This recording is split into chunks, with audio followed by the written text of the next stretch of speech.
Hello friends, இன்றைக்கி நம்ம வீடியோவில் மிகவும் பதற்றமான மற்றும் சர்வதேச அளவில் அதிர்ச்சியை ஏற்படுத்திய ஒரு முக்கிய தகவல் தான் முழு விவரங்களோட நம்ம பார்க்க போகிறோம். இந்த வீடியோவில் சொல்லப்படுற தகவல்கள் அனைத்தும் சர்வதேச செய்தி நிறுவனங்கள் வெளியிட்ட தகவலின் அடிப்படையில் தொகுக்கப்பட்டவை தான். இந்த விஷயம் தொடர்பாக சமூக ஊடகங்களில் பல வதந்திகளும் பரவி வருகின்றன. அதனால் இந்த வீடியோவை முழுவதும் பார்த்து உண்மையான நிலைமையை நீங்கள் என்னன்னு புரிஞ்சுக்கணும். ஃபர்ஸ்ட் அப்டேட் பெரிய அதிர்ச்சி. இஸ்ரேல் அமெரிக்கா தாக்குதல் மற்றும் ஈரான் பதிலடி பற்றி தான் பார்க்க போகிறோம். மத்திய கிழக்கு பகுதியில் பதற்றம் மீண்டும் அதிகரிச்சிருக்கு. சர்வதேச தகவலின்படி இஸ்ரேல் அப்புறம் யுனைடெட் ஸ்டேட்ஸ் ரெண்டு நாடுகளும் இணைந்து ஈரான் நாட்டின் குறிப்பிட்ட இராணுவ இலக்குகளை குறிவைத்து தாக்குதல் நடத்தியதாக தகவல் வெளியாகியிருக்கு. இதற்கு பதிலடி நடவடிக்கையாக ஈரான் பல்வேறு திசைகளிலிருந்து ஏவுகணை தாக்குதல் நடத்தியதாக கூறப்படுறாங்க. ஹைஃபா நகரம் மீது தாக்குதல். அதாவது இஸ்ரேலின் முக்கிய துறைமுக நகரமான ஹைஃபா, இந்த நகரம் மீது ஏவுகணைகள் வீசப்பட்டதாக செய்திகள் வெளியாகின. ஆனால் இங்கு மிகவும் முக்கியமான விஷயம் என்னன்னா, சமூக ஊடகங்கள்ல நகரம் முழுவதும் அழிஞ்சிருச்சு அப்படின்ற தகவல் பரவி இருக்கு. ஆனால் அதிகாரப்பூர்வ தகவலின்படி சேதம் ஏற்பட்டதாக கூறப்பட்டாலும் முழுமையாக அழிந்தது என்று எந்த அதிகாரப்பூர்வ அறிக்கையும் வெளியாகவில்லை. அதனால ஃப்ரெண்ட்ஸ், வதந்திகளை யாரும் நம்பாதீங்க, அதிகாரப்பூர்வ தகவல்களை மட்டும் பின்பற்றுங்க. நெக்ஸ்ட் குவைத்தில் யுத்த சைரன் பற்றி பார்க்கலாம். இந்த மோதல் அதிகரித்த பிறகு குவைத் நாட்டில் பாதுகாப்பு எச்சரிக்கை நிலை உயர்த்தப்பட்டது. சில பகுதிகளில் அவசர எச்சரிக்கை சைரன் சோதனை ஒலிகள் கேட்கப்பட்டதாக மக்கள் தெரிவித்திருக்காங்க. இது உண்மையான தாக்குதல் காரணமாகவா இல்ல பாதுகாப்பு சோதனை நடவடிக்கையா அப்படின்றது தெரியல.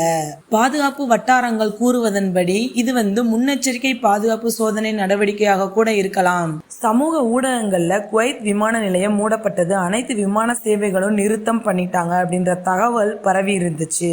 ஆனால் அதிகாரப்பூர்வ அறிவிப்புகளின்படி விமான சேவைகள் முழுமையாக நிறுத்தப்பட்டதாக உறுதியான தகவல் இல்லை. ஆனால் பாதுகாப்பு காரணங்களால் சில விமானங்கள் தாமதமாக இருக்கலாம்னு சொல்றாங்க. நெக்ஸ்ட் பக்ரைன் மீது தாக்குதல். இந்த நாட்டில் அமெரிக்க இராணுவ தளம் இருப்பதால் அது குறிவைக்கப்பட்டதாக செய்திகள் வெளியாகின. பக்ரைனில் உள்ள அமெரிக்க தளங்கள் பாதுகாப்பு அதிகரிக்கப்பட்டுள்ளதாக தகவல். ஆனால் பெரிய அளவிலான சேதம் ஏற்பட்டது என்று உறுதிப்படுத்தப்பட்ட தகவல் இல்லை. குவைத்தை ஏன் அலர்ட் பண்ணுறாங்கன்னா, குவைத்தில் அமெரிக்க இராணுவ இருப்பு உள்ளது. மத்திய கிழக்கு மோதல்களில் புவியியல் முக்கியத்துவம், ஈரான் அருகாமை இருக்கு. இதனால் பாதுகாப்பு நிலை உயர்த்தப்படுவது சாதாரணம். குவைத் அரசு பொதுவாக இத்தகைய சூழ்நிலையில் தேவையற்ற வெளியே செல்வதை தவிர்க்கணும்னு சொல்லியிருக்காங்க. அதிகாரப்பூர்வ செய்திகளை மட்டும் நம்புங்க, அவசர எண்களை தெரிந்து கொள்ளுங்க, வதந்திகளை பரப்பாதீங்க அப்படின்னு அறிவுறுத்தியிருக்காங்க. இந்த யுத்தம் முழுமையான உலக யுத்தமா மாறுமா அப்படின்னு கேட்டா, சர்வதேச நிபுணர்கள் கூறுவது என்ன அப்படின்னா, இரு தரப்பும் தங்களின் வலிமையை காட்ட முயற்சிக்கிறாங்க.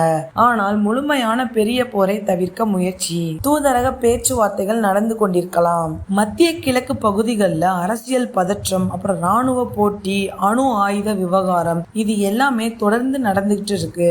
வெளிநாட்டு தொழிலாளர்களின் கவனத்திற்கு குவைத்தில் இருக்கிற இந்தியா, பாகிஸ்தான், நேபாள, இலங்கை மற்றும் பிற நாட்டு தொழிலாளர்கள் பயப்பட தேவையில்லை, பேனிக் ஆக வேண்டாம்.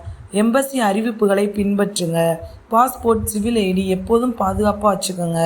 ஃப்ரெண்ட்ஸ், இந்த வீடியோவில் கூறிய தகவல்கள் எல்லாமே பல சர்வதேச செய்தி ஆதாரங்கள் மூலமாக அதிகாரப்பூர்வ அறிவிப்புகள் தான். பாதுகாப்பு பகுப்பாய்வு அடிப்படையில் தொகுக்கப்பட்டவை.